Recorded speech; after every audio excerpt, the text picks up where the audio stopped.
Doesn't it seem like everyone is getting COVID? I mean, honestly, I feel like I can't turn around left or right without hearing of another person that has COVID. I mean, honestly, it's not just my personal life and in my family life, but also my patients. I am seeing so many COVID cases in my patients. And this is really what a lot of us are wondering is, honestly, is everyone going to get COVID at some point?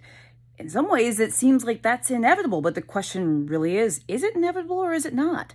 I'm Dr. Jen Caudle, a practicing family physician and on-air health expert. I'm so glad that you're here. We're going to talk about that today. I'm going to give you my opinion. I'm going to let you know what I think about if everyone's going to get COVID or not. But let me start by telling you one thing I know for sure, or I know that I feel for sure, which is that I believe that honestly, at some point in time, we're probably all going to be exposed to COVID. I do feel that way. I know from a personal standpoint, I've been exposed to COVID. There are times I know I've been exposed. I'm sure I've been exposed to COVID and haven't known that I've been exposed. Now, whether we all get COVID is a different matter, right? Because of course, we know you can be exposed to COVID and not necessarily get COVID. Thank goodness for that. So what determines whether we're all going to get COVID or not, or how likely we are to get COVID? Well, there's a few things, right? Number one is, well, how effective our vaccines end up being, how long the immunity from vaccines remains. Are they going to stay strong for a long time, which of course is what we hope? Will we need boosters? Will the vaccine immunity wane? I mean, that certainly is a factor that plays a role.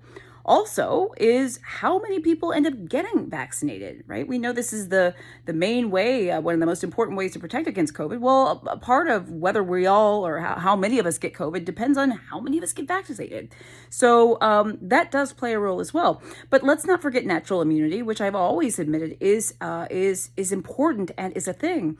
You know, how likely we are to get COVID also depends on our natural immunity, how strong that is, how long that lasts, and for how many people.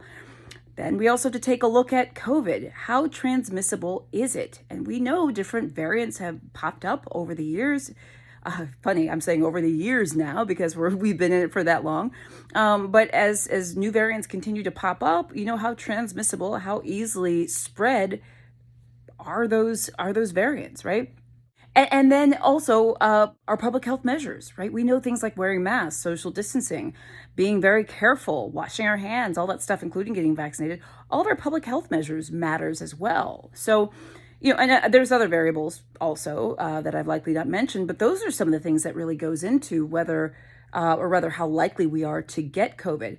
What I do think is that we are all likely, very likely, to be exposed to COVID at some point. And I would also say that depends on where you live and obviously the prevalence of COVID and the vaccination rate, et cetera. But I do think that that's something that we may all experience. We have to wait and see what ends up happening. I'd like you to tell me in the comments, have you knowingly been exposed to COVID? Have you gotten COVID? Have you gotten COVID more than once? And how many people do you know are getting COVID, have COVID, et cetera? Are you experiencing what I think a lot of us are experiencing, which is that it seems like a lot of people are getting COVID these days? Anyway, I'd like to know what you think. Guys, I'm Dr. Jen Caudle, practicing family physician, on-air health expert, and video creator. On Facebook, if you have not liked and followed my page, I invite you to do so. I do daily health videos. Also, consider joining my subscription group, Dr. Jen Superstars, and I've got my group called I Got the COVID Vaccine. It's a place to share your COVID vaccination stories and encourage others. On YouTube, hello, guys. Please subscribe to my channel and click the little bell for updates. Guys, I'm Dr. Jen. I'll see you soon.